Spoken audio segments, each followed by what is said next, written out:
Folks, welcome back to the Keep Going podcast. I'm your host, Vin Kennedy. Special guest today, Jennifer Kennedy, my little sister. Jen, why don't you do a little intro? Intro? Yeah. I am 22 years old. Just graduated from Quinnipiac in the fall, and then I started grad school, but I guess we'll get more into that. I am starting real estate, so that's really exciting. Some big things coming. I'm also really into the gym like Vin. I like to do a lot of the challenges. We're doing the marathon in October. Colorado. October. Yeah, in Colorado. Yeah. Yep, absolutely. Growing up with both him and Janine, they were both big role models in my life, and so I feel like I always want to participate in the challenges that he does. Well, you kind of touched on one of the talking points I had here, so I'm gonna let you dive right into it. Living with Vin. Growing up with Vin. Oh, that's definitely eventful. Yeah, you want to touch on that a little bit? So, growing up with Vin, my parents yelled at him a lot. And I feel like I always, out of everyone in the family, I always, kind of idolized Vin. And, he could do no wrong in my eyes. Until, he did. I feel like growing up with him, he was always, super athletic, very into sports and things like that. And I feel like he was always a great person, but after COVID, I feel like you just really, improved in, a lot of ways, but in good ways and, positive ways. Vin had a little bit of quite the bender with drinking and that kind of stuff, and, hasn't had the best I had fun. Track record with certain, I guess you could say, females in a way. We're not touching that. But yeah, we won't touch on that. But I think that he's come a long way, and I feel like fitness and just all these, podcasts and the mindset books and that kind of stuff has really helped him become a better version of himself. Wow, really appreciate that. Really, I know, beautiful. I didn't know a couple times. I didn't know what turns we were going to take, but all right. Why don't we dive into some questions? One question I always ask a lot of people is, what would you do if money wasn't a thing? If we didn't need money, how would you spend your days? Because I feel like this of course, a lot of people work jobs that they don't really enjoy for financial benefit, of course. And you need that. And you need that to survive. You need that to live. But how would you spend your days if money wasn't a thing that you needed, it wasn't scarce, and would it be drastically different from what you're currently doing? I guess right now, because I don't, I have a job lined up or whatever, because I'm kind of still in the process of that. I would say that, my days would be kind of the same, just because, I prioritize the gym, I feel over a lot of things.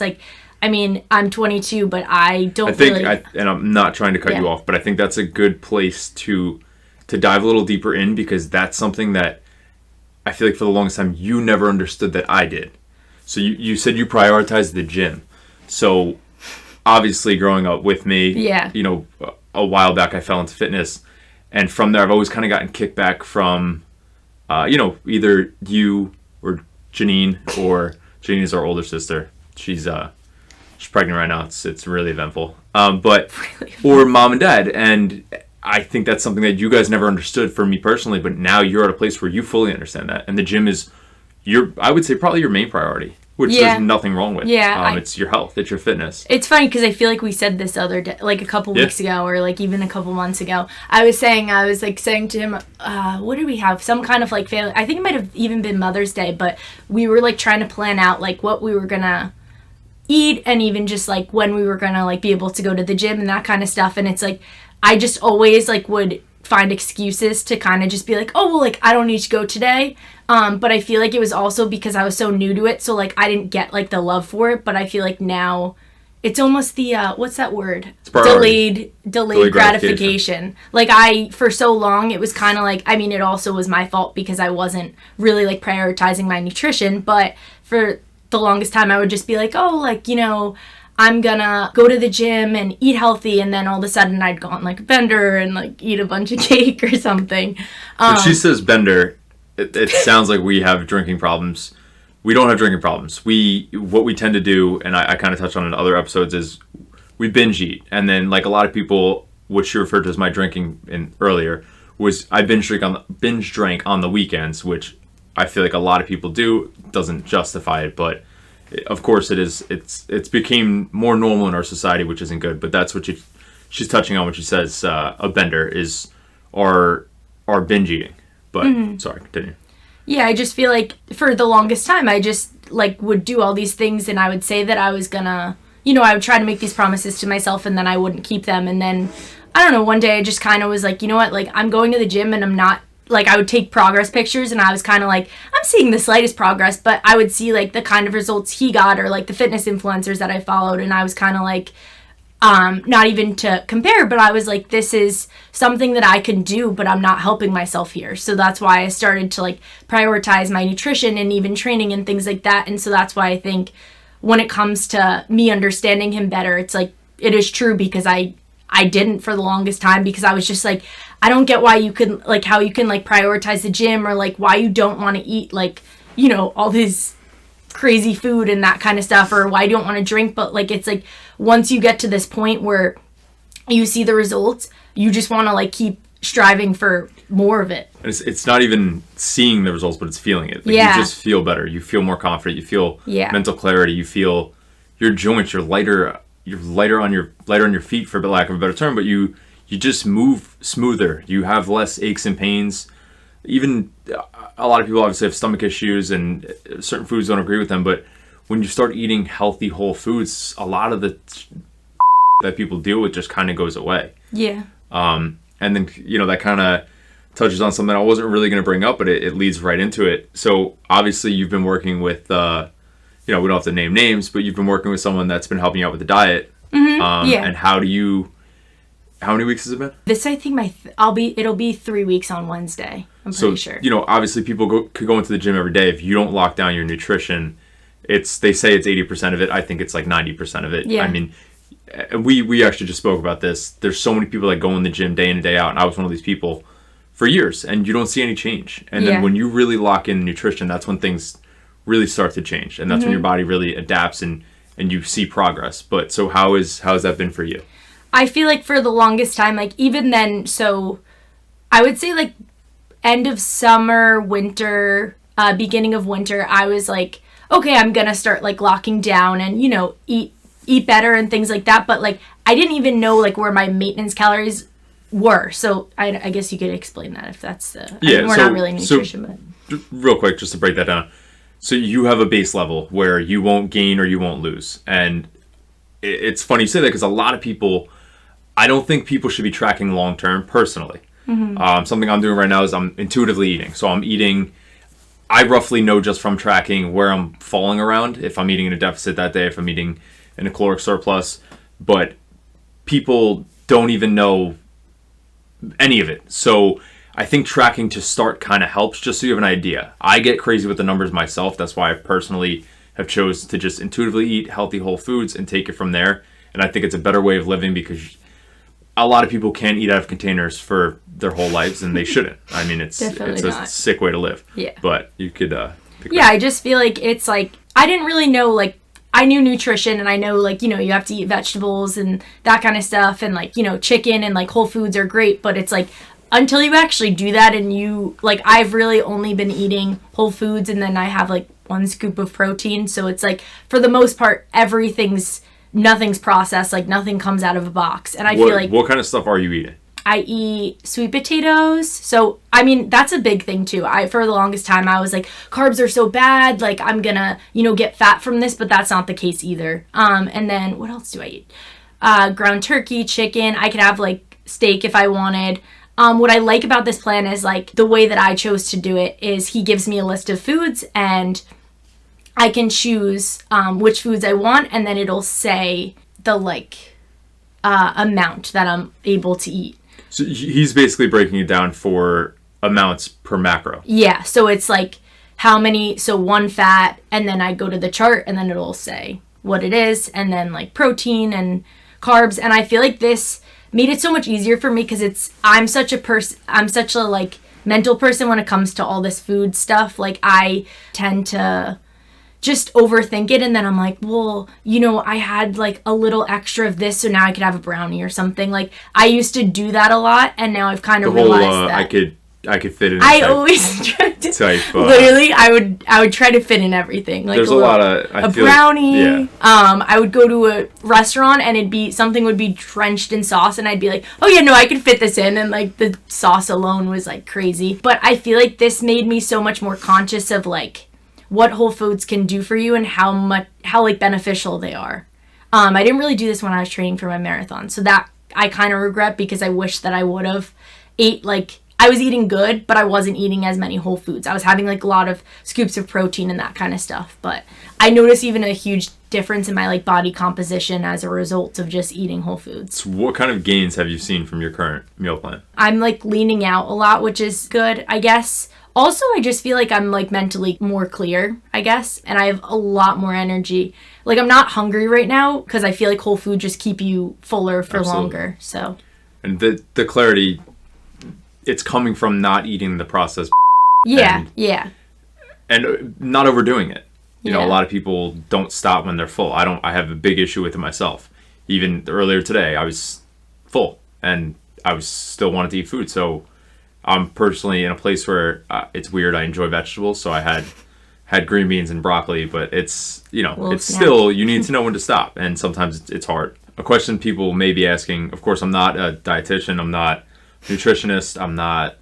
I haven't been writing up meal plans for people.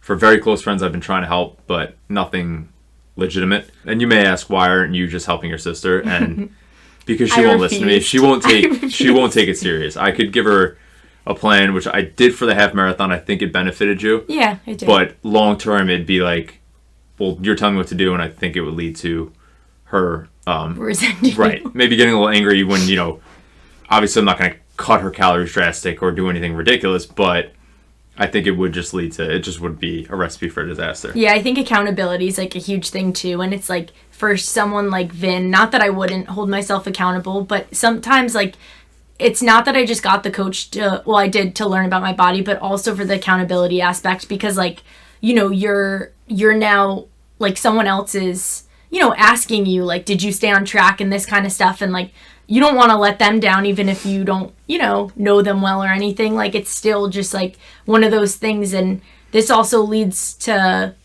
I guess, like, me keeping a promise to myself, and this will build confidence in a way too. You kind of touched on one of the questions I was going to ask, which is, what is something that gives you confidence? I would say, like, keeping little promises to myself is a huge thing, but also even the gym. Like, I have always been someone who's been very skinny, and I feel like as I've gotten older, obviously, like, a woman's body changes a lot, and, like, your hips get wider and things like that, and I started to become really insecure, like, in college, and so I tried to, seek fitness to try to, like, help me a little bit. And I feel like even now with every stage that I've been through in my fitness journey, like, I look back and, like, I'm happy because I really am, like, enjoying every part of it, and I'm starting to really love my body. So it's not just like, oh, I just want to, like, shrink myself to the smallest, like, possible size that I could be. It's really just, like, it's helping me gain confidence. Like, because there's times where, like, when girls lift, I've talked to you about this, it's like, when you first see, like, a muscle on your body and, like, you see it more defined, it's like you get, like, a little, like, you're like, oh my God, like, I look a little manly, and it's not a bad thing. It's, it's something that I strive for, but like, at first, like, certain clothes and stuff started to fit me differently. It made me uncomfortable because I was like, my body, like, used to just be, so different, and it freaked me out. But I feel like that's the beauty of it too. It's like things are always changing and your body's always changing, and it almost, like, I don't know, helps you in a way because you have to love yourself at every stage because you're comfortable in your skin. Yeah, exactly. Absolutely. And I was always someone who was, like, super timid, and, like, I never had a lot of confidence, and I feel like I've built that with myself by keeping little promises. Like, even the half marathon, like, completing that was, like, a huge thing for me because I had 2 weeks. So I was like, oh my God, like, what if I don't complete it? And it's funny now when I do things, like, I don't even have, like, a what if. It's like I'm doing it because even I'm taking this real estate exam soon, and I keep saying to you even, I'm like, when I pass, because I know I'm going to pass, because I'm not going to let myself fail. And even if I say do, I'm going to then, take it again, and I'm going to pass that time. So it's like, I don't know, it helps you. It's like a mindset. Utilize discipline. You build consistency with yourself.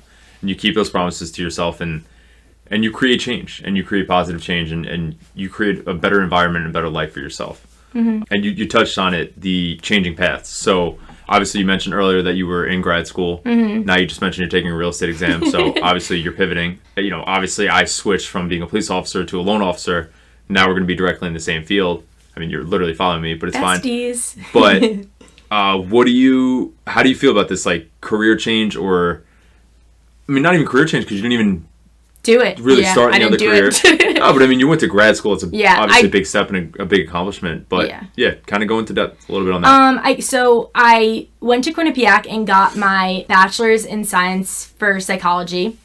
Just graduated. And I just graduated in the fall. But then I walked, 2 weeks ago. Yeah, exciting. I started grad school because the program that I want to do is school psychology, so it's 3 years. It's a long process. So I was like, why not just start it? Like, I'm already in school, keep going. Keep the ball rolling. So I tried, and I was extremely... What? You said keep going. Go. Oh, keep going. But I was extremely burnt out because I'd had my thesis in the fall, and I was just really run down is what it comes down to. I feel like one huge thing in our society is, like, we tend to, especially with school, like, I'm so used to being a student, and that's not a bad thing, but I feel like it's all I knew. So I was, like, scared to not have school for a semester. So I just felt like it was the easy thing to do is to start school. And I started it, and I would drive to Rowan all the time, and I was miserable. I was, like, really unhappy. And I just kind of realized, I was like, I don't even know if this is what I want to do. Like, I would try to read the textbooks, and I'd just be like, ugh. And I mean, I did really well still, but it was really hard to find motivation. And so I kind of, like, started talking to Vin and other members of my family and some of my friends, and I was just like, this is just not where I want to be. And post-grad life is really weird. Like, everyone always says it. It really is. It's like, it is uncomfortable because all you know is to be in school and be a student, and you don't have responsibilities really. So it's, like, easy to just kind of, like, do what you want then. But once you get out of school, you're like, oh my gosh, I need to do all these things. I need to find a job. I need to, like, plan my life. And it's really stressful, but I feel like it's really important to, like, take a step back and, like, not do what I did and just kind of be like, well, is this what I want to do? And I mean, I don't regret it because I think that I wouldn't have known that I didn't want to do that. And who knows, maybe I'll go back to it. But for right now, I feel like Vin ended up setting me up with a real estate agent to work with, and I started to do paperwork for him, and I started to really like it. And I was just like, I can not waste, but I don't have to go to school for 3 more years, and I can do something that I actually still like. For the longest time, because I was so set on working with kids and that kind of stuff, I was like, no, like, this is just, like, me being, like, burnt out and not knowing what I want to do. But I feel like it also, sometimes you change what you want to do. Like, obviously you did. I mean, you pivot, and there's nothing wrong with that. I think it's scary to stay in that same place and stay on that loop of, this is the norm. I'm in school. I need to finish school. Yeah. I need to get this, whatever job it is, and just stay on this one path. I think that's when people limit themselves in a crazy way. Yeah, and I just feel like, trying new things and stuff, it brings new opportunities. So, like, even for both of us, like, yeah, like, you're a mortgage lender right now, and I'm going to be a realtor, but, you never know where life is going to lead you. So it's like, this might lead me into what I'm supposed to do next. Absolutely. Or I might be really successful at this, and I might really like it and keep going with it. So it's like, it kind of, I want to mention, you've said keep going like 3 or 4 times. I appreciate it. Damn. But no, absolutely. And obviously not everybody should do the same thing, but I do feel a lot of people should, when they don't know what to do, dive into sales, just because you learn so many really important skills and communication and understanding people, and awareness is huge. And you could take that into anything you do. And one career where that really is prevalent is sales. So I think you diving into real estate, like you said, it could be the next stepping stone to whatever is next. This might not be the end all be all. And like you just said, change is good. Nothing changes if nothing changes. So you want change. Change means growth. And you kind of got to force uncomfortable situations and new to get different. A lot of people will, hope and pray for whatever, but if you don't do anything to change your situation, things just don't fall out of the sky. Yeah. Usually in a positive way. they'll fall out of the sky in the negative way, but I've never seen things just, you're not going to win the lottery most of the time. Yeah. It's not impossible, but you're not going to generally win the lottery. And yeah, so you kind of touched on being uncomfortable. So what's your biggest fear making this switch? Obviously, one glaring, point would be you went from a career where you probably would have had a steady 9 to 5 with the check coming every 2 weeks, doesn't matter what that amount was, to now you're going to something commission based. Mm-hmm. Is that your scare? Do you have other fears? And I don't even mean fear. Look at fears as something that is going to drive you forward, and you need fear to kind of push you. But what do you think are like going to be those driving forces that kind of scare you a little bit? Well, I guess one big thing is it's commission based. So it's like, as I get older, obviously, like eventually I want to settle down and start a family and that kind of stuff. And that's scary because when you have a family, you need to have almost like that steady income, obviously. And I think it's like really a stressful thing in a way. But my hope is that right now I can take this time to really build a network and, build a following. And hopefully this will like lead me to, be successful and like almost establish something now that can help me in the future. And even if that's just like getting used to being a realtor and kind of just like realizing like, oh, you know what, like I'm better at the listing side or that kind of stuff. So I think it's that, and it's also like I'm not a very pushy person, and I'm sociable, but like I tend to sometimes like stay in my shell, and like I'm more timid when it comes to like social events and that kind of stuff. But I think that this is going to break me out of my shell more, and I'm almost excited because I'm like, some people are probably like, why the heck would she go into sales? Like she's not like that. And I feel like that's like the biggest thing, and I think it's the coolest thing because it's like obviously people are going to always doubt you and things like that, but it's also like you need to make your weaknesses your strengths. So it's like, wow, I think that was powerful. That was good. I mean, listen, you sound inspirational there. But I think you hit something that I say all the time, and it's funny because you're saying like, why would people say, like, people might say, why are you going to sales? You're shy. It's funny because obviously I dove into sales head first, and I like to think I've had a decent amount of success in it in a short period of time. So. And it's, people think that's overnight, but it's not. And we're all in sales. And the sooner you realize that, the more you could use it to your advantage, and not to take away or, compete with other people, but we're all in sales. You sell from when you're little. I remember vividly of wanting to have sleepovers. You're trying to sell your mom to have that sleepover. Or even with significant others, like you're selling yourself to these people. True. You're always selling. That's what we do. That's our society. It's bartering. Instagram. Yeah, all of it. I mean, but it's funny that it's looked at as such a grimy profession when we all do it all day long, and it doesn't have to be grimy. And I think someone like you coming into it that is genuine and authentic, I think you don't even have to sell. And that's something I try and preach on my end too, is we're like, I rather educate and advise and be as transparent as I can. Listen, no matter what you do, things are going to go wrong and things are going to be out of your control. And people are going to get annoyed at you, especially when you're dealing with their finances. You're going to see it. And it is what it is.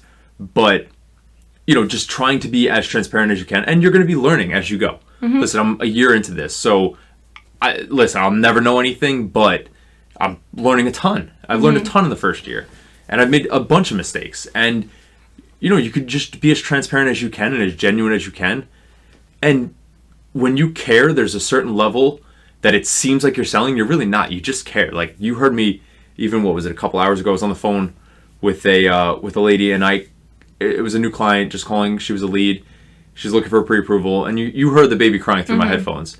And, like, I was like, oh, wow, it sounds like you have a little one. And, like, I was generally, like, trying to just put myself in her situation. She's like, oh, I have 4 kids. We live in a small apartment. And you're just sitting there and you're like, oh, I would love to help this lady out. But it's the genuine caring that people can feel.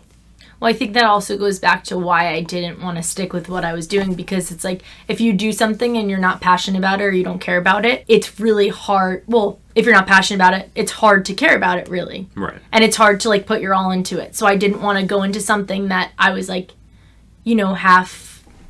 Absolutely, yeah. I don't want to say that, but. We're allowed to curse here. We could bleep them out. All right.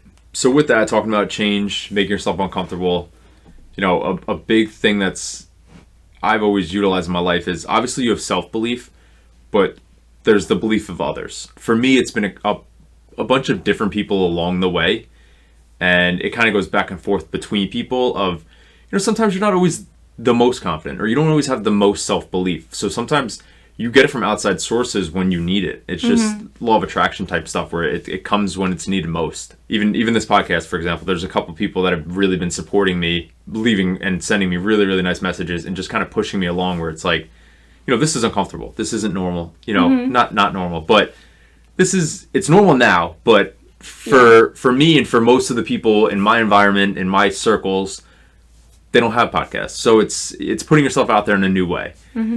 And, you know, the couple of the last episodes, I got kind of deep. So it's, you know.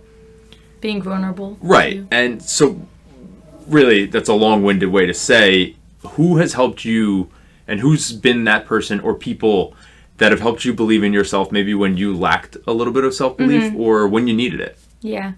Well, obviously, of course, you know, he had to ask this question because he knew partly the answer was him. Was not. But I feel like, obviously, you've always, like, pushed me to be my best. And mom and dad and Janine, too. Like, Janine really, especially when it comes to school or just, honestly, anything. Because I'm always someone who, like, they always tell me I'm smart. And I'm always like, oh, no, I don't think so. And, like, I always think I'm going to, like, fail a test or whatever. And they've always been, like, there to support me. And even, you know, when I do fail, like, they're always just, like, get up and keep going. And it's so fun. Oh, damn it, I said it again. Absolutely. We should count how many times. That's it. 5. Yeah. At least. All right. I would say, too, obviously you, I feel like growing up, I always looked up to you, obviously. Like, you know, I played softball, you played baseball. So, like, you know, always wanted to try to hit more home runs and that kind of stuff. How'd that work out? I don't know. I think Have you ever hit a home run? Yeah, I hit. Oh my God, I hit like 3 my senior year of high school. So they were inside the parks. You never hit a ball over the fence. No, I did. Did you? Yeah, like twice or 3 times. I wasn't there. Definitely, like, my family, you, but also what's cool is especially recently, there's been like a couple people in my life, some that have re-entered my life, some that have been here, and some that I've just met, and I feel like... Shout out Sabrina. Shout out to Sabrina. My bestie Sabrina, I met her at the gym, and we work out together a lot. And it's funny because a couple weeks ago, I was squatting with her, and we were recording ourselves, and she's like, that looks so easy for you. And I had, I'm trying to calculate in my head. It was 25 and 10s on each side. So 45 plus the 45. So I had 90 pounds I was squatting. And she was like, that looks so easy. She's like, we're trying a 45 on each side. And I was like, no, like, I can't do that. Like, I've never done that. Like, I don't think I'm going to be able to do this. And she's like, no, like, that was easy for you. Like, go for this.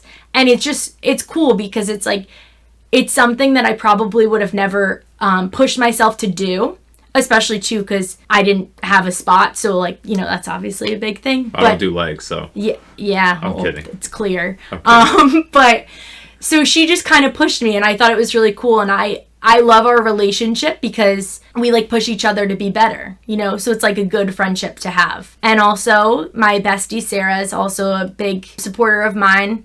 We both, like, kind of check each other, which is cool. Like, you know, when someone's being a little crazy or something or overthinking, like, we're always there to help each other. And she's always, like, supported me, and even with lifting and stuff, she's always helping me, all my other friends as well. And my friend Leah's she kept telling me, she's like, you need to make a fitness account, you need to do this. And it's cool because I think it says a lot about people, especially when it's not their interest, but they see how passionate you are about it and they support you. And it's really, like, I think that's, like, a great thing too. You know what I mean? Because absolutely. people don't get fitness and that's, or just even going to the gym or working out or like running, like they don't understand how it helps you even just mentally, but it's cool when people support you even when they're not like directly in it. Or even when they don't even necessarily know you. Yeah. No. Or understand, right? Like you said, like Leah. Yeah, Leah. Doesn't really go to the gym. Yeah. But she like supports you fully. So like that's cool. Yeah. But absolutely. it's funny when you start putting yourself out there, when you start posting, which you're going to be doing way more of. It's funny the people that come out of the woodworks and you would never think of. Yeah. You know, I think I've been having conversations with people I went to like middle school with, and just reaching out, or you know, just people on a similar wavelength now that I maybe in the past didn't have a lot in common with, but they see the like me just putting myself out there, so it makes it easier to have conversation now. Because you're more vulnerable. Right, but it's funny because the people that were in my circle maybe don't support me as much as these random people coming into my life now. Yeah. Which I think, obviously, you know, as we evolve and as we take our journey and our path, different people are going to come along at different times for different reasons. Yeah. Not to say that some people aren't supporting me now. People do it from the sidelines too, where it's not as prominent, and I don't need anybody to repost my stuff or any of that. But it is funny the overwhelming support you do get from people that you just might not have realized, and the more you put yourself out there, the more of that you get. And at the same token, you're probably helping these people. You're probably influencing them in a positive way, or they just see the message, and it's something impactful that might just brighten their day to the smallest degree. Well, I think it's cool because, absolutely. I think it's cool because, like, even, you know, at the gym and stuff, like, I always looked up to other people. Shout out to Jordan. Jordan, you could. Jordan Fit.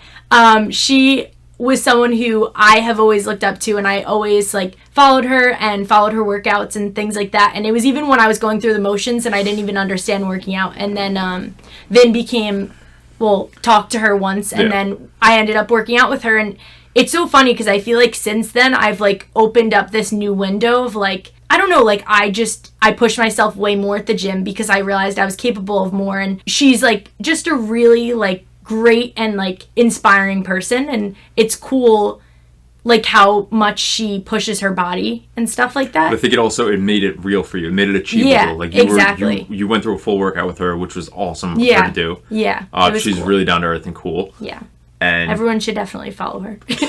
Yeah, no, I mean, and it's funny because I kind of gave you the push into fitness, I feel like. Yeah. But she was, you know, the female figure that really helped you excel in fitness. Yeah, absolutely.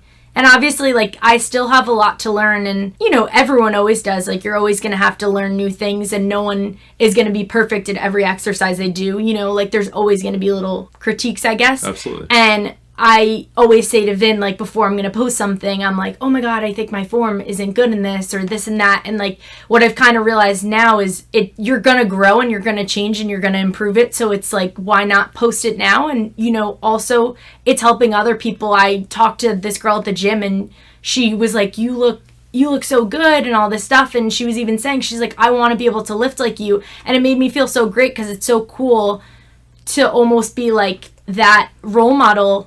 And like that girl or whatever, what they say, like, I always never pictured myself being that. And it's cool that, like, some people view me as that. And obviously I view others as that. Absolutely. It's just like, it's so important to, like, learn from other people, I feel like. Absolutely. And well, let's each one teach one. We're all constantly learning from each other. And there's little takeaways from everybody. Some good, some bad. Like, you might learn what exercises you like, or what you don't like, or what you're good at or what you're not good at. Obviously, you've mentioned earlier, just trying to improve the things you're not good at, and you'll never perfect them, but get as good as you can at the things you're already good at. But something you touched on was the posting a video where maybe your form isn't perfect. I think something that I do, 2 points here, is I just post. The mortgage videos aside, I post and then I refine from there. I get into the routine and consistency of posting, and from there, then I'll dial it back and I'll make things a little more perfect.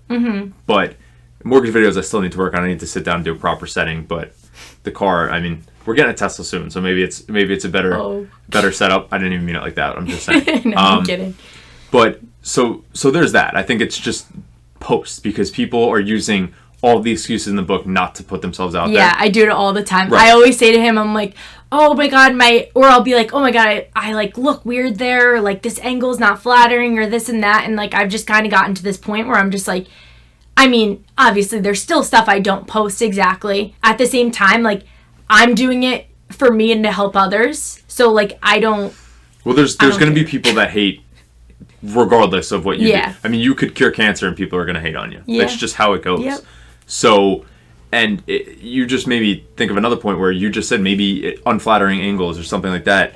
And that's a point where we always kind of talk about, you know, obviously you just mentioned Jordan. Mm-hmm. And that's something that she puts herself out there. Like, you see these fitness influencers that it's always the perfect lighting and the best cameras, and she's someone who's authentic and genuine, like, and just posts whatever. Mm-hmm. And that's, you know, I got that from her. I try and resemble that, where it's just post. It doesn't have, not everything's gonna be perfect, and it's, you know, you're telling your story on your social media platforms, mm-hmm. and you're giving your side. So again, people are gonna hate you regardless, so you might as well just do whatever the you want. Well, they're gonna say something either way, right. So it's you know, it's also like you're not living, what I've realized recently, like within, I don't know, just the last year, like you're not living for other people, you're living for you. So I tend to overthink a lot, but I've definitely improved on it, because it doesn't matter what other people think, because people are going to always talk. So why not 100%. Do what you want? Because if you're settling in something, then, you know, you're never going to be happy. I mean, I posted an Instagram reel, I think, every day this week. People are probably like, can this kid get off my feet? Yeah, it's like, listen, the unfollow button's right there. Feel free. Yeah. The other point that I wanted to bring up with the form mm-hmm. is, and we said it to Sabrina in the group chat. She said, she sent us a video. She's like, oh, my form doesn't look good. Yeah. And we yelled at her. Yeah. We didn't yell at her. I did yell at her. I said back, I was like, well, think about it. One, either it's a good video and you feel confident in yourself and you want to post it, or two, post it because that could be your before, and then in a couple months or in a year, that's your after. You know mm-hmm. what I mean? You have your after. Yeah. And now you see your progress and you see your growth. And I think that's something where people are scared, because, again, it goes back to, it's not the perfect picture, not the perfect video. Yeah. And it never will be. No. And if you're constantly searching for growth, that's good. Then now you have all of these pre-growth videos and pictures. I wish I had more pictures of me when I was fat. Yeah, he always says that. I do. I wish I had more pictures of me when I was fat, because I was terrified of you know, putting myself out there. I don't even think you could find, there'll never be a picture of me shirtless when I was fat. I don't even think I took my shirt off. I might have showered with it on. I really don't know. But it's a little weird. A lot of people go in the pool when they're heavier with shirts on, which I get it. I mean, I just wouldn't even let people see me shirtless or with water, I guess, because it would kind of stick to your body. But getting off topic. But no, that's one of the things where it's if you're chasing growth, post everything, because you will have the before and afters. And something that I've been thinking of too is our father. Wow, I'm not praying.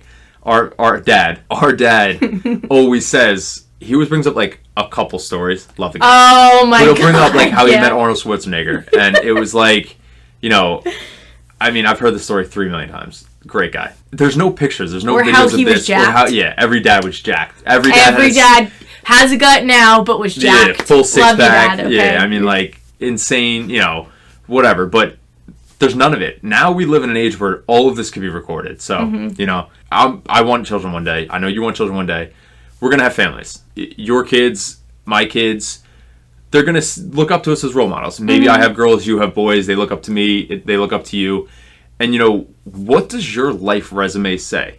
What did you do? What kind of growth did you have? What kind of achievements did you hit? What kind of goals did you set? And did you stay consistent? Did you stay disciplined? Did you do the things you said you would? And then what kind of life did you build? And these are the things where you could help your child, you know, from your own story, from your own goals, from your own. Obviously, you're going to go through ups and downs. You can help them through, you know, to traffic not going through some of the downs you go through. But at the same time, you know, how cool is it when Janine's child's going to be here? We're both going to have ran a marathon. Or, no, that's after. We're going to run the... Right. He's going to come with us, actually. Right.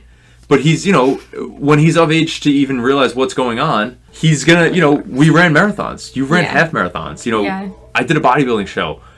I think that in the future, eventually, you're probably going to do a show of some sort or something.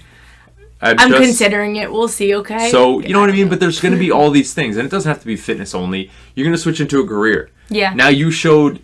we could show Grayson that we could pivot. We both could be able to show him that. Right. If you want to start your own business. Well, I think, too, this isn't like a positive, I guess. But I think, did you touch on, like, mom being sick? Let's go into it. Don't matter. A little bit. When we were... a couple years, what was it, like right before the pandemic, probably a year before the pandemic, my mom was sick, and I feel like she's always been a very strong woman, but I feel like just watching her go through that and that kind of stuff, like, yeah, it's obviously not the greatest when it happens, but I feel like the strength that she showed us is just so, like, admirable, and it's so cool, and it's just, like, you know, like, our mom's, like, a badass. She's a tough SOB. That's for damn sure. She is a... lady's got grit. Yeah, it's true. And, you know, that's, again, that was a low that turned into a positive because we saw the strength that she showed. Mm-hmm. And, of course, she did it for herself, but you know she's doing that for us. And that's... absolutely. On another episode, I really want to go into depth about how selfless my mother is. But great lady. Psycho, but great lady.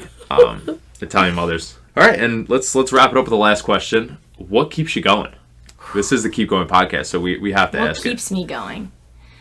I guess it's because I do want to be the best version of myself. So if I don't make changes to become that, then I won't. So it's pretty much just getting better every day because, you know, I want to be a mom one day, and I want to be the best aunt, and I want to be the best sister, and I want to be the best mother, and, you know, all of that, daughter, you know, wife, like all of this. But I feel like with me not improving myself, then I can't get there. So I need to make steps every day, or take, like, steps every day to, you know, be better. And, you know. I mean, comfort kills. I think that's a good way to wrap it up. Appreciate your time. Of course. That is very limited. That's all we got. If you enjoyed the episode, even if you didn't, please like, subscribe, and share. And we'll see you next episode. Thank you. Thank you, Jen.